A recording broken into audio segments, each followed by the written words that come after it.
ಓಂ ಶಾಂತಿ. ತಾರೀಕು 17/6/2026. ಪ್ರಾತಃ ಮುರುಳಿ.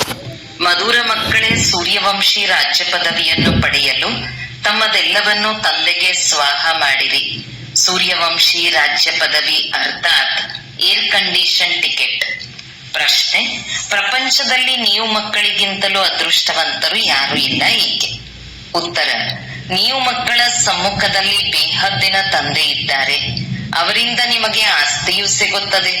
ನೀವು ಈ ಸಮಯದಲ್ಲಿ ಬೇಹದ್ದಿನ ತಂದೆ, ಶಿಕ್ಷಕ ಮತ್ತು ಸದ್ಗುರುವಿನ ಮಕ್ಕಳಾಗಿ ಅವರಿಂದ ಬೇಹದ್ದಿನ ಪ್ರಾಪ್ತಿಯನ್ನು ಮಾಡಿಕೊಳ್ಳುತ್ತೀರಿ. ಪ್ರಪಂಚದವರಂತೂ ಅವರನ್ನು ತಿಳಿದುಕೊಂಡೇ ಇಲ್ಲ. ಅಂದ ಮೇಲೆ ನಿಮ್ಮಂತಹ ಅದೃಷ್ಟವಂತರಾಗಲು ಹೇಗೆ ಸಾಧ್ಯ? ಗೀತೆ: ಬಹಳ ಅದೃಷ್ಟವಂತನಾಗಿದ್ದೇನೆ. ಓಂ ಶಾಂತಿ. ಬ್ರಾಹ್ಮಣ ಕುಲಭೂಷಣ ಮಕ್ಕಳು ತಿಳಿದುಕೊಂಡಿದ್ದೀರಿ, ನಾವೀಗ ಬ್ರಾಹ್ಮಣ ಸಂಪ್ರದಾಯದವರಾಗಿದ್ದೇವೆ, ನಂತರ ದೈವಿ ಸಂಪ್ರದಾಯದವರಾಗುತ್ತೇವೆ. ಮಕ್ಕಳಿಗೆ ತಂದೆಯು ಕುಳಿತು ತಿಳಿಸುತ್ತಾರೆ, ಈಗ ಬೇಹದ್ದಿನ ತಂದೆಯು ಸಮ್ಮುಖದಲ್ಲಿದ್ದಾರೆ ಮತ್ತು ಅವರಿಂದ ಬೇಹದ್ದಿನ ಆಸ್ತಿಯೂ ಸಿಗುತ್ತದೆ. ಅಂದ ಮೇಲೆ ಇನ್ನೇನು ಬೇಕು? ಭಕ್ತಿ ಮಾರ್ಗವು ಯಾವಾಗಿನಿಂದ ನಡೆಯುತ್ತದೆ ಎಂಬುದು ಯಾರಿಗೂ ತಿಳಿದಿಲ್ಲ. ಭಕ್ತಿ ಮಾರ್ಗದ ಭಕ್ತರು ಭಗವಂತನನ್ನು ಮತ್ತು ವಧುಗಳು ವರನನ್ನು ನೆನಪು ಮಾಡುತ್ತಾರೆ. ಆದರೆ ಆಶ್ಚರ್ಯವೇನೆಂದರೆ ಯಾರನ್ನು ನೆನಪು ಮಾಡುವರು ಅವರನ್ನೇ ತಿಳಿದುಕೊಂಡಿಲ್ಲ. ಪ್ರಿಯತಮೆಯು ಪ್ರಿಯತಮನನ್ನು ತಿಳಿದುಕೊಂಡಿಲ್ಲದೆ ಇರುವುದನ್ನು ನೀವು ಎಂದಾದರೂ ನೋಡಿದ್ದೀರಾ? ಅವರ ಬಗ್ಗೆ ತಿಳಿದೇ ಇಲ್ಲವೆಂದರೆ ನೆನಪು ಮಾಡಲು ಹೇಗೆ ಸಾಧ್ಯ? ಭಗವಂತನು ಎಲ್ಲರ ತಂದೆಯಾಗಿದ್ದಾರೆ. ಮಕ್ಕಳು ತಂದೆಯನ್ನು ನೆನಪು ಮಾಡುತ್ತಾರೆ, ಆದರೆ ಪರಿಚಯವಿಲ್ಲದೆ ನೆನಪು ಮಾಡುವುದೆಲ್ಲವೂ ವ್ಯರ್ಥವಾಗುತ್ತದೆ. ಆದ್ದರಿಂದ ನೆನಪು ಮಾಡಿದರೂ ಸಹ ಯಾವುದೇ ಲಾಭ ಆಗುವುದಿಲ್ಲ. ನೆನಪು ಮಾಡುತ್ತಾ ಯಾರೂ ಸಹ ಆ ಲಕ್ಷ್ಯವನ್ನು ತಲುಪುವುದಿಲ್ಲ. ಭಗವಂತ ಯಾರು, ಅವರಿಂದ ಏನು ಸಿಗುತ್ತದೆ, ಏನನ್ನೂ ತಿಳಿದುಕೊಂಡಿಲ್ಲ. ಇಷ್ಟೆಲ್ಲಾ ಧರ್ಮಗಳು, ಕ್ರೈಸ್ತ, ಬುದ್ಧ ಮುಂತಾದ ಧರ್ಮಗುರುಗಳು ಅಥವಾ ಧರ್ಮ ಸ್ಥಾಪನೆ ಮಾಡುವವರನ್ನು ಅವರು ಅನುಯಾಯಿಗಳು ನೆನಪು ಮಾಡುತ್ತಾರೆ. ಆದರೆ ಅವರನ್ನು ನೆನಪು ಮಾಡುವುದರಿಂದ ನಮಗೇನು ಸಿಗುವುದು ಎಂಬುದನ್ನೇನು ತಿಳಿದುಕೊಂಡಿಲ್ಲ. ಇದಕ್ಕಿಂತಲೂ ಆ ಲೌಕಿಕ ವಿದ್ಯೆಯೇ ಒಳ್ಳೆಯದಾಗಿದೆ. ಏಕೆಂದರೆ ಅಲ್ಲಾದರೂ ಗುರಿ ಧ್ಯೇಯವು ಬುದ್ಧಿಯಲ್ಲಿರುತ್ತದೆ ಅಲ್ಲವೇ? ತಂದೆಯಿಂದ ಏನು ಸಿಗುತ್ತದೆ, ಶಿಕ್ಷಕನಿಂದ ಏನು ಸಿಗುತ್ತದೆ ಮತ್ತು ಗುರುಗಳಿಂದ ಏನು ಸಿಗುತ್ತದೆ ಎಂಬುದನ್ನು ಮತ್ಯಾರು ತಿಳಿದುಕೊಳ್ಳುವುದಿಲ್ಲ. ನೀವಿಲ್ಲಿ ತಂದೆಯ ಮಕ್ಕಳಾಗಿ ನಂತರ ಶಿಕ್ಷಕ ಮತ್ತು ಸದ್ಗುರುವಿನವರಾಗುತ್ತೀರಿ. ತಂದೆ ಮತ್ತು ಶಿಕ್ಷಕರಿಗಿಂತಲೂ ಗುರು ಶ್ರೇಷ್ಠವಾಗಿರುತ್ತಾರೆ. ಈಗ ನೀವು ಮಕ್ಕಳಿಗೆ ನಾವು ತಂದೆಯ ಮಕ್ಕಳಾಗಿದ್ದೇವೆ ಎಂದು ನಿಶ್ಚಯವಾಯಿತು. ತಂದೆಯು ನಿಮ್ಮನ್ನು 5,000 ವರ್ಷಗಳ ಮೊದಲಿನ ರೀತಿ ಬಂದು ಸ್ವರ್ಗದ ಮಾಲೀಕರನ್ನಾಗಿ ಮಾಡುತ್ತಾರೆ ಅಥವಾ ಶಾಂತಿಧಾಮದ ಮಾಲೀಕರನ್ನಾಗಿ ಮಾಡುತ್ತಾರೆ. ತಂದೆಯು ತಿಳಿಸುತ್ತಾರೆ, ಮುದ್ದು ಮಕ್ಕಳೇ, ನೀವು ನನ್ನಿಂದ ತಮ್ಮ ಆಸ್ತಿಯನ್ನು ಪಡೆಯುತ್ತೀರಲ್ಲವೇ? ಹೌದು ಬಾಬಾ, ಏಕೆ ಪಡೆಯುವುದಿಲ್ಲ ಎಂದು ಎಲ್ಲರೂ ಹೇಳುತ್ತಾರೆ. ಒಳ್ಳೆಯದು. ಚಂದ್ರವಂಶಿ ರಾಮ ಪದವಿಯನ್ನು ಪಡೆಯುವುದರಲ್ಲಿ ರಾಜಿಯಾಗುವಿರಾ? ನಿಮಗೆ ಏನು ಬೇಕು? ತಂದೆ ಉಡುಗೊರೆಯನ್ನು ತೆಗೆದುಕೊಂಡು ಬಂದಿದ್ದಾರೆ. ನೀವು ಸೂರ್ಯವಂಶಿ ಲಕ್ಷ್ಮಿಯನ್ನು ವರೆಸುತ್ತೀರೋ ಅಥವಾ ಚಂದ್ರವಂಶಿ ಸೀತೆಯನ್ನು? ನೀವು ತಮ್ಮ ಮುಖವನ್ನಾದರೂ ನೋಡಿಕೊಳ್ಳಿ. ಶ್ರೀನಾರಾಯಣನನ್ನು ಅಥವಾ ಶ್ರೀಲಕ್ಷ್ಮಿಯನ್ನು ವರಿಸಲು ಯೋಗ್ಯರಾಗಿದ್ದೀರಾ? ಯೋಗ್ಯರಾಗದೆ ವರಿಸಲು ಹೇಗೆ ಸಾಧ್ಯ? ತಂದೆಯು ತಿಳಿಸುತ್ತಾರೆ, ಹೇಗೆ ಕಲ್ಪದ ಮೊದಲು ತಿಳಿಸಿದ್ದೇನೋ ಅದೇ ರೀತಿ ಈಗಲೂ ತಿಳಿಸುತ್ತಿದ್ದೇನೆ. ನೀವು ಪುನಃ ಬಂದು ಆಸ್ತಿಯನ್ನು ಪಡೆದುಕೊಳ್ಳುತ್ತಿದ್ದೀರಿ. ಬೇಹದ್ದಿನ ತಂದೆಯಿಂದ ಬೇಹದ್ದಿನ ಆಸ್ತಿಯನ್ನು ಪಡೆಯುವುದೇ ನಿಮ್ಮ ಗುರಿ ಧ್ಯೇಯವಾಗಿದೆ. ಮೊದಲನೆಯದು ಸೂರ್ಯವಂಶಿ ರಾಜ್ಯ ಪದವಿಯಾಗಿದೆ. ಎರಡನೆಯ ದರ್ಜೆಯು ಚಂದ್ರವಂಶದ್ದಾಗಿದೆ. ಹೇಗೆ air condition first class, second class ticket ಇರುತ್ತದೆ ಅಲ್ಲವೇ? ಅದೇ ರೀತಿ ಸತ್ಯಯುಗದ ಪೂರ್ಣ ರಾಜಧಾನಿಯು ಏರ್ ಕಂಡೀಷನ್ ಎಂದೇ ತಿಳಿಯಿರಿ. ಏರ್ ಕಂಡೀಷನ್ ಗಿಂತಲೂ ಮೇಲೆ ಮತ್ಯಾವುದೂ ಇರುವುದಿಲ್ಲ. ಅದರ ನಂತರ ಫಸ್ಟ್ ಕ್ಲಾಸ್ ಟಿಕೆಟ್ ಅಂದಾಗ ಈಗ ತಂದೆಯು ತಿಳಿಸುತ್ತಾರೆ, ನೀವು ಏರ್ ಕಂಡೀಷನ್ ನ ಸೂರ್ಯವಂಶಿ ರಾಜ್ಯವನ್ನು ಪಡೆಯುತ್ತೀರೋ ಅಥವಾ ಚಂದ್ರವಂಶಿ ಫಸ್ಟ್ ಕ್ಲಾಸ್ ಟಿಕೆಟ್ ಅನ್ನು? ಅದಕ್ಕಿಂತಲೂ ಕಡಿಮೆ ಎಂದರೆ ಸೆಕೆಂಡ್ ಕ್ಲಾಸ್ ನಲ್ಲಿ ನಂಬರ್ ವಾರ್ ವಾರಸುದಾರರಾಗುವುದು. ಹಾಗಿದ್ದರೆ ನೀವು ಕೊನೆಯಲ್ಲಿ ಬಂದು ರಾಜ್ಯ ಭಾಗ್ಯವನ್ನು ಪಡೆಯುತ್ತೀರಿ. ಅದೂ ಇಲ್ಲವೆಂದರೆ ಥರ್ಡ್ ಕ್ಲಾಸ್ ಪ್ರಜೆಗಳು. ಮತ್ತೆ ಅದರಲ್ಲಿಯೂ ಟಿಕೆಟ್ ರಿಸರ್ವ್ ಆಗಿರುತ್ತದೆ. First class reserve, second class reserve, number ವಾರ್ ದರ್ಜೆಗಳಂತೂ ಇರುತ್ತದೆ ಅಲ್ಲವೇ. ಬಾಕಿ ಸುಖವಂತೂ ಅಲ್ಲಿ ಇದ್ದೇ ಇರುತ್ತದೆ. ಬೇರೆ ಬೇರೆ ಕಂಪಾರ್ಟ್ಮೆಂಟ್ ಗಳಂತೂ ಇರುತ್ತದೆ ಅಲ್ಲವೇ. ಸಾಹುಕಾರ ವ್ಯಕ್ತಿಗಳು ಏರ್ ಕಂಡೀಷನ್ ಟಿಕೆಟ್ ಅನ್ನು ಖರೀದಿಸುತ್ತಾರೆ. ನಿಮ್ಮಲ್ಲಿ ಯಾರು ಸಾಹುಕಾರರಾಗುತ್ತಾರೆ? ಯಾರು ಸರ್ವಸ್ವವನ್ನು ತಂದೆಗೆ ಕೊಡುತ್ತಾರೆ. ಬಾಬಾ ಇದೆಲ್ಲವೂ ತಮ್ಮದಾಗಿದೆ ಎಂದು. ಸೌದಾಗಾರ, ರತ್ನಾಗಾರ, ಜಾದೂಗಾರನೆಂದು ಭಾರತದಲ್ಲಿಯೇ ಮಹಿಮೆಯ ಗಾಯನವಿದೆ. ಈ ಮಹಿಮೆಯು ತಂದೆಯದಾಗಿದೆ, ಕೃಷ್ಣನದ್ದಲ್ಲ.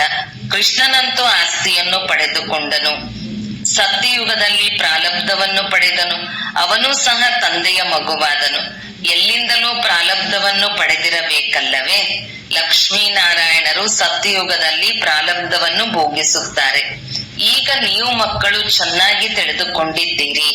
ಅವಶ್ಯಕವಾಗಿ ಇವರು ಹಿಂದೆ ಪ್ರಾರಬ್ಧವನ್ನು ರೂಪಿಸಿಕೊಂಡಿರಬೇಕಲ್ಲವೇ. ನೆಹರೂನ ಪ್ರಾರಬ್ಧವು ಎಷ್ಟು ಚೆನ್ನಾಗಿತ್ತು. ಅವಶ್ಯಕವಾಗಿ ಅವರು ಒಳ್ಳೆಯ ಕರ್ಮ ಮಾಡಿದ್ದರು. ಕಿರೀಟವಿಲ್ಲದೆ ಭಾರತದ ರಾಜನಾಗಿದ್ದರು. ಭಾರತದ ಮಹಿಮೆಯು ಬಹಳಷ್ಟಿದೆ. ಭಾರತದಂತಹ ಶ್ರೇಷ್ಠ ದೇಶವು ಮತ್ಯಾವುದೂ ಇರಲು ಸಾಧ್ಯವಿಲ್ಲ. ಭಾರತವು ಪರಮಪಿತ ಪರಮಾತ್ಮನ ಜನ್ಮ ಸ್ಥಳವಾಗಿದೆ. ಈ ರಹಸ್ಯವು ಯಾರ ಬುದ್ಧಿಯಲ್ಲಿಯೂ ಕುಳಿತುಕೊಳ್ಳುವುದಿಲ್ಲ. ಪರಮಾತ್ಮನೇ ಅರ್ಧಕಲ್ಪಕ್ಕಾಗಿ ಎಲ್ಲರಿಗೆ ಸುಖ ಶಾಂತಿಯನ್ನು ಕೊಡುತ್ತಾರೆ. ಭಾರತವೇ ನಂಬರ್ 1 ತೀರ್ಥ ಸ್ಥಾನವಾಗಿದೆ. ಆದರೆ ಡ್ರಾಮಾನುಸಾರ ಒಬ್ಬ ತಂದೆಯನ್ನು ಮರೆಯುವ ಕಾರಣ ಸೃಷ್ಟಿಯ ಗತಿಯು ಈ ರೀತಿಯಾಗಿ ಬಿಟ್ಟಿದೆ. ಆದ್ದರಿಂದ ಶಿವ ತಂದೆಯು ಪುನಃ ಬರುತ್ತಾರೆ. ನಿಮಿತ್ತರಂತೂ ಯಾರಾದರೂ ಆಗಲೇಬೇಕಲ್ಲವೇ. ಈಗ ತಂದೆಯು ತಿಳಿಸುತ್ತಾರೆ, ಅಶರೀರಿ ಭವ, ತಮ್ಮನ್ನು ಆತ್ಮ ಎಂದು ನಿಶ್ಚಯ ಮಾಡಿಕೊಳ್ಳಿ.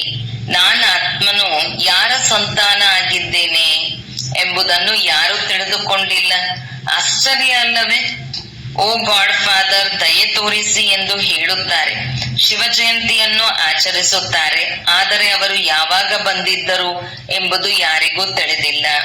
ಇದು 5000 ವರ್ಷಗಳ ಮಾತಾಗಿದೆ. ತಂದೆಯೇ ಬಂದು ಹೊಸ ಪ್ರಪಂಚ ಸತ್ಯಯುಗವನ್ನು ಸ್ಥಾಪನೆ ಮಾಡುತ್ತಾರೆ. ಸತ್ಯಯುಗದ ಆಯಸ್ಸು ಲಕ್ಷಾಂತರ ವರ್ಷಗಳಂತೂ ಇಲ್ಲ ಅಂದ ಮೇಲೆ ಘೋರ ಅಂಧಕಾರ ಅಲ್ಲವೇ. ಗೀತೋಪದೇಶವನ್ನು ಎಷ್ಟೊಂದು ಮಂದಿ ಬಂದು ಕೇಳುತ್ತಾರೆ. ಆದರೆ ಓದುವವರಾಗಲಿ ಓದಿಸುವವರಾಗಲಿ ಏನನ್ನೂ ತಿಳಿದುಕೊಂಡಿಲ್ಲ. ತಂದೆಯು ಎಷ್ಟು ಸಹಜ ಮಾಡಿ ತಿಳಿಸುತ್ತಾರೆ. ಕೇವಲ ನನ್ನನ್ನು ನೆನಪು ಮಾಡಿರಿ. ಗೃಹಸ್ಥ ವ್ಯವಹಾರದಲ್ಲಿರುತ್ತಾ ಕಮಲ ಪುಷ್ಪ ಸಮಾನರಾಗಿರಿ. ವಿಷ್ಣುವಿಗೆ ಎಲ್ಲ ಅಲಂಕಾರಗಳನ್ನು ತೋರಿಸುತ್ತಾರೆ. ಶಂಕುವನ್ನು ತೋರಿಸಿದ್ದಾರೆ, ಹೂವನ್ನು ತೋರಿಸಿದ್ದಾರೆ. ವಾಸ್ತವದಲ್ಲಿ ದೇವತೆಗಳಿಗೆ ಇವನ್ನು ತೋರಿಸಲಾಗುವುದಿಲ್ಲ. ಇವು ಎಷ್ಟು ಗುಹ್ಯವಾದ ಗಂಭೀರವಾದ ಮಾತುಗಳಾಗಿವೆ. ವಾಸ್ತವದಲ್ಲಿ ಇದು ಬ್ರಾಹ್ಮಣರ ಅಲಂಕಾರವಾಗಿದೆ. ಆದರೆ ಇಂದು ಬ್ರಾಹ್ಮಣರಾಗಿರುತ್ತಾರೆ, ನಾಳೆ ಶೂದ್ರರಾಗುತ್ತಾರೆ. ಅಂದ ಮೇಲೆ ಬ್ರಾಹ್ಮಣರಿಗೆ ಹೇಗೆ ತೋರಿಸುವುದು? ಬ್ರಹ್ಮ ಕುಮಾರರೇ ಶೂದ್ರ ಕುಮಾರರಾಗುತ್ತಾರೆ.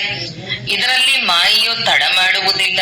ಒಂದು ವೇಳೆ ಯಾವುದೇ ತಪ್ಪು ಮಾಡಿದಿರಿ, ಶ್ರೀಮತದಂತೆ ನಡೆಯಲಿಲ್ಲ, ಬುದ್ಧಿಯು ಕೆಟ್ಟು ಹೋಯಿತೆಂದರೆ ಮಾಯೆಯು ಚೆನ್ನಾಗಿ ಪೆಟ್ಟುಕೊಟ್ಟು ಮುಖವನ್ನು ತಿರುಗಿಸಿ ಬಿಡುತ್ತದೆ. ಮನುಷ್ಯರು ಕೋಪದಲ್ಲಿ ಬಂದು ನಿಮ್ಮ ಮುಖವನ್ನು ತಿರುಗಿಸಿ ಬಿಡುವೆನು ಎಂದು ಹೇಳಿಬಿಡುತ್ತಾರಲ್ಲವೇ. ಅಂದಾಗ ಮಾಯೆಯು ಹಾಗೆಯೇ ತಂದೆಯನ್ನು ಮರೆತರೆ ಸಾಕು. ಮಾಯೆಯು 1 ಸೆಕೆಂಡಿನಲ್ಲಿ ಪೆಟ್ಟುಕೊಟ್ಟು ಮುಖವನ್ನು ತಿರುಗಿಸಿ ಬಿಡುತ್ತದೆ. 1 ಸೆಕೆಂಡಿನಲ್ಲಿ ಜೀವನ್ಮುಕ್ತಿಯನ್ನು ಪಡೆಯುತ್ತಾರೆ. ಹಾಗೆಯೇ ಮಾಯೆಯು ಸೆಕೆಂಡಿನಲ್ಲಿ ಜೀವನ್ಮುಕ್ತಿಯನ್ನು ಸಮಾಪ್ತಿ ಮಾಡಿಬಿಡುತ್ತದೆ. ಎಷ್ಟು ಒಳ್ಳೊಳ್ಳೆಯ ಮಕ್ಕಳನ್ನು ಮಾಯೆಯು ಹಿಡಿದುಕೊಳ್ಳುತ್ತದೆ. ಎಲ್ಲಿಯಾದರೂ ಸ್ವಲ್ಪ ಹುಡುಗಾಟಿಕೆ ಇದ್ದರೆ ಸಾಕು, ಅದನ್ನು ನೋಡಿ ಮಾಯೆಯು ಪೆಟ್ಟು ಕೊಡುತ್ತದೆ. ತಂದೆಯು ಬಂದು ಹಳೆಯ ಪ್ರಪಂಚದಿಂದ ಮುಖವನ್ನು ತಿರುಗಿಸುತ್ತಾರೆ. ಲೌಕಿಕ ತಂದೆಯು ಬಡವರಾಗಿರುತ್ತಾರೆ, ಹಳೆಯ ಗುಡಿಸಿನಲ್ಲಿರುತ್ತಾರೆ. ನಂತರ ಹೊಸ ಮನೆಯನ್ನು ಕಟ್ಟಿಸಿದರೆ ಮಕ್ಕಳ ಬುದ್ಧಿಯಲ್ಲಿ ನಾವೀಗ ಹೊಸ ಮನೆಯು ತಯಾರಾಗಿ ಬಿಟ್ಟರೆ ನಾವು ಹೋಗಿ ಅದರಲ್ಲಿ ಕುಳಿತುಕೊಳ್ಳುತ್ತೇವೆ, ಈ ಹಳೆಯದನ್ನು ಬಿಟ್ಟು ಬಿಡುತ್ತೇವೆ ಎಂದು ಬುದ್ಧಿಯಲ್ಲಿ ಕುಳಿತುಕೊಳ್ಳುತ್ತದೆ. ಹಾಗೆಯೇ ತಂದೆಯು ನಿಮಗಾಗಿ ಈಗ ಅಂಗೈನಲ್ಲಿ ಸ್ವರ್ಗವನ್ನು ತಂದಿದ್ದಾರೆ. ಹೇಳುತ್ತಾರೆ, ಮುದ್ದಾದ ಮಕ್ಕಳೇ ಎಂದು ಆತ್ಮಗಳೊಂದಿಗೆ ಮಾತನಾಡುತ್ತಾರೆ. ಈ ಕಣ್ಣುಗಳ ಮೂಲಕ ನೀವು ಮಕ್ಕಳನ್ನು ಪರ್ಸನ್ ಆಗಿದ್ದೇನೆ. ಡ್ರಾಮಾ ಇಲ್ಲದೆ ನಾನು ಸಹ ಏನೂ ಮಾಡಲು ಸಾಧ್ಯವಿಲ್ಲ. ಮಕ್ಕಳು ರೋಗಿಯಾದರೆ ನಾನು ಸರಿಪಡಿಸಿ ಬಿಡುತ್ತೇನೆ ಎಂದಲ್ಲ, ಆಪರೇಷನ್ ಮಾಡುವುದರಿಂದ ಬಿಡಿಸುತ್ತೇನೆ ಎಂದಲ್ಲ. ಕರ್ಮಭೋಗವನ್ನಂತೂ ಎಲ್ಲರೂ ಭೋಗಿಸಲೇಬೇಕು. ನಿಮ್ಮ ಮೇಲಂತೂ ಬಹಳ ಹೊರೆ ಇದೆ, ಏಕೆಂದರೆ ನೀವು ಎಲ್ಲರಿಗಿಂತ ಹಳಬರಾಗಿದ್ದೀರಿ. ಸತೋಪ್ರಧಾನರಿಂದ ತಮೋಪ್ರಧಾನರಾಗಿದ್ದೀರಿ. ಈಗ ನೀವು ಮಕ್ಕಳಿಗೆ ತಂದೆಯು ಸಿಕ್ಕಿದ್ದಾರೆ ಅಂದ ಮೇಲೆ ತಂದೆಯಿಂದ ಆಸ್ತಿಯನ್ನು ಪಡೆದುಕೊಳ್ಳಬೇಕು. ನೀವು ತಿಳಿದುಕೊಂಡಿದ್ದೀರಿ, ಕಲ್ಪಕಲ್ಪವು ಡ್ರಾಮಾನುಸಾರ ನಾವು ತಂದೆಯಿಂದ ಆಸ್ತಿಯನ್ನು ಪಡೆದುಕೊಳ್ಳುತ್ತೇವೆ. ಯಾರು ಸೂರ್ಯವಂಶಿ ಚಂದ್ರವಂಶಿ ಮನೆತನದವರಾಗಿರುವವರು ಅವರು ಅವಶ್ಯಕವಾಗಿ ಬರುತ್ತಾರೆ. ಯಾರು ದೇವತೆಗಳಾಗಿದ್ದೀರಿ ನಂತರ ಶೂದ್ರರಾಗಿದ್ದಾರೆಯೋ ಮತ್ತೆ ಅವರೇ ಬ್ರಾಹ್ಮಣರಾಗಿ ದೈವಿ ಸಂಪ್ರದಾಯದವರಾದಾಗ ಬರುತ್ತಾರೆ. ಈ ಮಾತುಗಳನ್ನು ತಂದೆಯ ವಿನಃ ಮತ್ಯಾರೂ ತಿಳಿಸಲು ಸಾಧ್ಯವಿಲ್ಲ. ತಂದೆಗೆ ನೀವು ಮಕ್ಕಳು ಎಷ್ಟು ಪ್ರಿಯರಾಗುತ್ತೀರಿ. ತಂದೆಯು ಹೇಳುತ್ತಾರೆ, ನೀವು ನನ್ನ ಕಲ್ಪದ ಹಿಂದಿನ ಮಕ್ಕಳಾಗಿದ್ದೀರಿ. ನಾನು ಕಲ್ಪಕಲ್ಪವು ಬಂದು ನಿಮಗೆ ಓದಿಸುತ್ತೇನೆ. ಎಷ್ಟು ವಿಚಿತ್ರ ಮಾತುಗಳಾಗಿವೆ. ನಿರಾಕಾರ ಭಗವಾನು ವಾಚ, ಶರೀರದಿಂದಲೇ ಮಾತನಾಡುತ್ತಾರಲ್ಲವೇ.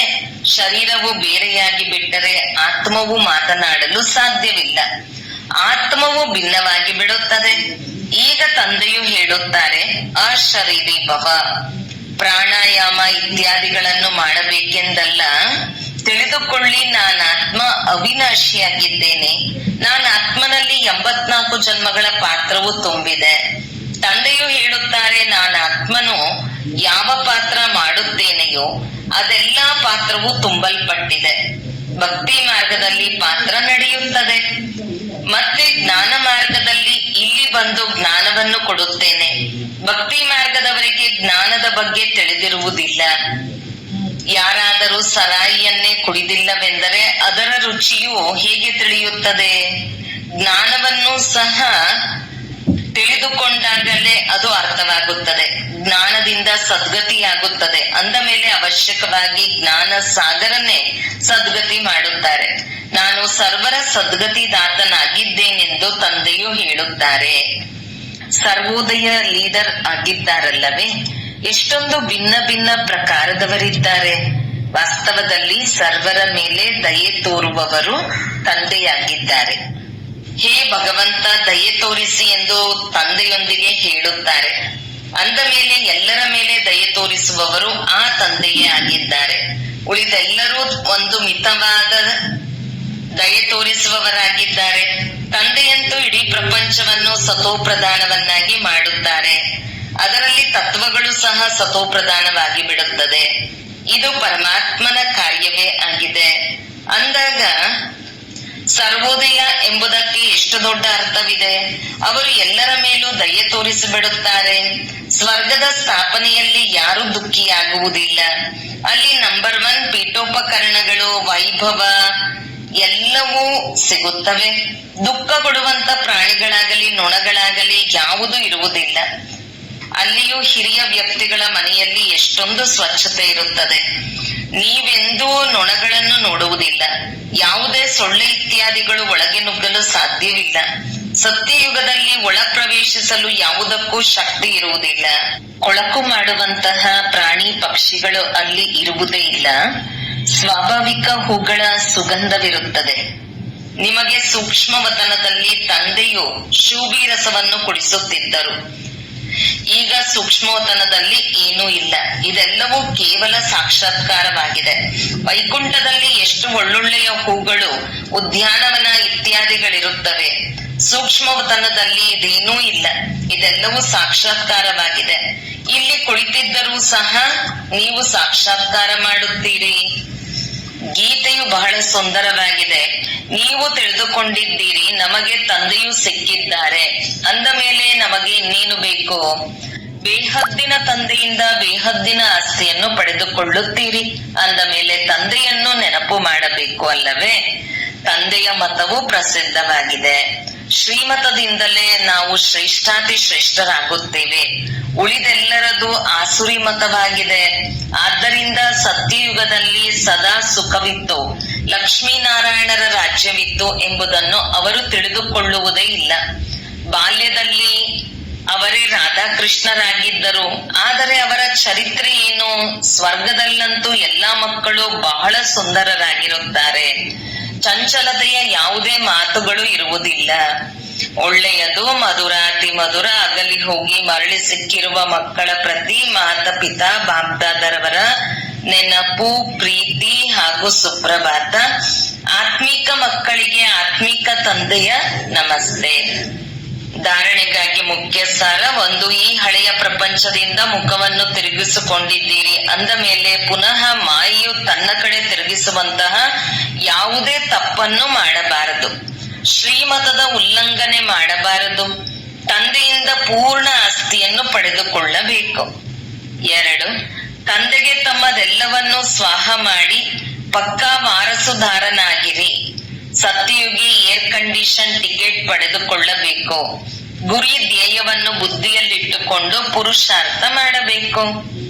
ವರದಾನ: ಸ್ವಸ್ಥಿತಿಯ ಮೂಲಕ ಸರ್ವ ಪರಿಸ್ಥಿತಿಗಳನ್ನು ಎದುರಿಸುವಂತಹ ಅವ್ಯಕ್ತ ಸ್ಥಿತಿಯ ಅಭ್ಯಾಸಿ ಭವ. ಯಾವಾಗ ಅವ್ಯಕ್ತ ಸ್ಥಿತಿಯ ಅಭ್ಯಾಸದ ಹವ್ಯಾಸಿಯಾಗಿ ಬಿಡುತ್ತೀರಿ, ಆಗಲೇ ಸ್ವಸ್ಥಿತಿಯ ಮೂಲಕ ಪ್ರತಿಯೊಂದು ಪರಿಸ್ಥಿತಿಯನ್ನು ಎದುರಿಸಬಹುದು. ಹಾಗೆಯೇ ಈ ಹವ್ಯಾಸವು ನ್ಯಾಯಾಲಯಕ್ಕೆ ಹೋಗುವುದರಿಂದ ರಕ್ಷಿಸುತ್ತದೆ. ಆದ್ದರಿಂದ ಈ ಅಭ್ಯಾಸವನ್ನು ಸ್ವಾಭಾವಿಕ ಹಾಗೂ ಸ್ವಭಾವವನ್ನಾಗಿ ಮಾಡಿಕೊಂಡಾಗ ಪ್ರಾಕೃತಿಕ ವಿಕೋಪಗಳಾಗಲಿ, ಏಕೆಂದರೆ ಯಾವಾಗ ಎದುರಿಸುವಂತಹವರು ಸ್ವಸ್ಥಿತಿಯಿಂದ ಪ್ರತಿಯೊಂದು ಪರಿಸ್ಥಿತಿಯನ್ನು ಪಾರು ಮಾಡುವಂತಹ ಶಕ್ತಿಯನ್ನು ಧಾರಣೆ ಮಾಡಿಕೊಳ್ಳುತ್ತಾರೆಯೇ, ಆಗಲೇ ಪರದೆಯು ತೆರೆಯಲ್ಪಡುವುದು. ಇದಕ್ಕೆ ಹಳೆಯ ಹವ್ಯಾಸಗಳಿಂದ, ಹಳೆಯ ಸಂಸ್ಕಾರಗಳಿಂದ, ಹಳೆಯ ಮಾತುಗಳಿಂದ ಸಂಪೂರ್ಣವಾಗಿ ವೈರಾಗ್ಯವಿರಲಿ. ಸ್ಲೋಗನ್: ಸ್ವಯಂ ಅನ್ನು ನಿಮಿತ್ತ ಮಾಡುವವನೆಂದು ತಿಳಿದುಕೊಳ್ಳುತ್ತೀರೆಂದರೆ ಯಾವುದೇ ಕರ್ಮದಲ್ಲಿ ಸುಸ್ತಾಗಲು ಸಾಧ್ಯವಿಲ್ಲ. ಮಾತೇಶ್ವರಿಯವರ ಅಮೂಲ್ಯ ಮಹಾವಾಕ್ಯಗಳು. ಮನುಷ್ಯಲೋಕ, ದೇವಲೋಕ, ಭೂತ ಪ್ರೇತಗಳ ಪ್ರಪಂಚದ ವಿಸ್ತಾರ. ಬಹಳ ಮನುಷ್ಯರು ಪ್ರಶ್ನಿಸುತ್ತಾರೆ, ಈ ಅಶುದ್ಧ ಆತ್ಮರೇನಿದ್ದಾರೆ ಅವರನ್ನು ಭೂತವೆಂದು ಹೇಳಲಾಗುತ್ತದೆ. ಇದು ಸತ್ಯವೇ ಅಥವಾ ಕಲ್ಪನೆಯೇ ಅಥವಾ ಭ್ರಮೆಯೇ? ಇಂದು ಅದರ ಬಗ್ಗೆ ತಿಳಿಸಲಾಗುತ್ತದೆ. ಮನುಷ್ಯಾತ್ಮರು ಯಾವಾಗ ವಿಕರ್ಮ ಮಾಡುತ್ತಾರೆಯೋ ಆಗ ಅವರಿಗೆ ಅವಶ್ಯಕವಾಗಿ ಅನೇಕ ಪ್ರಕಾರದ ಶಿಕ್ಷೆಗಳಾಗುತ್ತದೆ ಮತ್ತು ಆ ಶಿಕ್ಷೆಗಳನ್ನು ಮನುಷ್ಯ ಜನ್ಮದಲ್ಲಿಯೇ ಭೋಗಿಸಲಾಗುತ್ತದೆಯೇ ಹೊರತು ಪ್ರಾಣಿ ಅಥವಾ ಪಕ್ಷಿಯ ಗರ್ಭದಲ್ಲಲ್ಲ. ಮನುಷ್ಯನು ಮನುಷ್ಯನೇ ಆಗುತ್ತಾನೆ. ಮನುಷ್ಯಾತ್ಮರೇ ಬೇರೆ ಮತ್ತು ಪ್ರಾಣಿಗಳ ಆತ್ಮವೇ ಬೇರೆಯಾಗಿದೆ. ಮನುಷ್ಯನೆಂದಿಗೂ ಪ್ರಾಣಿಯಾಗುವುದಿಲ್ಲ ಹಾಗೂ ಪ್ರಾಣಿಗಳೆಂದಿಗೂ ಮನುಷ್ಯನಾಗಲು ಸಾಧ್ಯವಿಲ್ಲ. ಅವುಗಳ ಪ್ರಪಂಚವೇ ಬೇರೆ, ಮನುಷ್ಯಾತ್ಮರ ಪ್ರಪಂಚವೇ ಬೇರೆಯಾಗಿದೆ. ಯಾವಾಗ ನಾವು ಶುದ್ಧ ಕರ್ಮವನ್ನು ಮಾಡುವುದರಿಂದ ಸುಖವನ್ನೂ ಸಹ ಮನುಷ್ಯ ತನುವಿನಲ್ಲಿಯೇ ಪಡೆಯುತ್ತೇವೆ, ಅದೇ ರೀತಿ ದುಃಖವನ್ನು ಕೂಡ ಅವಶ್ಯಕವಾಗಿ ಮನುಷ್ಯ ತನುವಿನಲ್ಲಿಯೇ ಬಂದು ಭೋಗಿಸಬೇಕಾಗಿದೆ. ಹಾಗೆಯೇ ಈ ಜ್ಞಾನವನ್ನು ಕೇಳುವ ಬುದ್ಧಿಯೂ ಸಹ ಮನುಷ್ಯ ತನುವಿನಲ್ಲಿಯೇ ಇರುತ್ತದೆ, ಪ್ರಾಣಿಗಳಲ್ಲಿ ಇರುವುದಿಲ್ಲ. ಅಂದ ಮೇಲೆ ಈ ಸೃಷ್ಟಿ ಆಟದಲ್ಲಿ ಮುಖ್ಯವಾದ ಪಾತ್ರ ಮನುಷ್ಯನದಾಗಿದೆ. ಈ ಪ್ರಾಣಿ ಪಕ್ಷಿ ಇತ್ಯಾದಿಗಳಂತೂ ಸೃಷ್ಟಿ ನಾಟಕದ ಶೋಭೆ ಇದ್ದಂತೆ. ಇಡೀ ಕಲ್ಪದಲ್ಲಿ ಸತ್ಯಯುಗ ಆದಿಯಿಂದ ಕಲಿಯುಗದ ಅಂತ್ಯದವರೆಗೂ ಮನುಷ್ಯಾತ್ಮರ 84 ಜನ್ಮಗಳಿವೆ. ಉಳಿದ ಈ 84 ಲಕ್ಷವಂತೂ ಅನೇಕ ಪ್ರಕಾರದ ಪ್ರಾಣಿ, ಪಶು, ಪಕ್ಷಿ ಇತ್ಯಾದಿ ಇರಬಹುದು. ಈಗ ನೀವೆಲ್ಲಾ ರಹಸ್ಯಗಳನ್ನು ಪರಮಾತ್ಮನಲ್ಲದೆ ಮತ್ಯಾರೂ ತಿಳಿಸಲು ಸಾಧ್ಯವಿಲ್ಲ.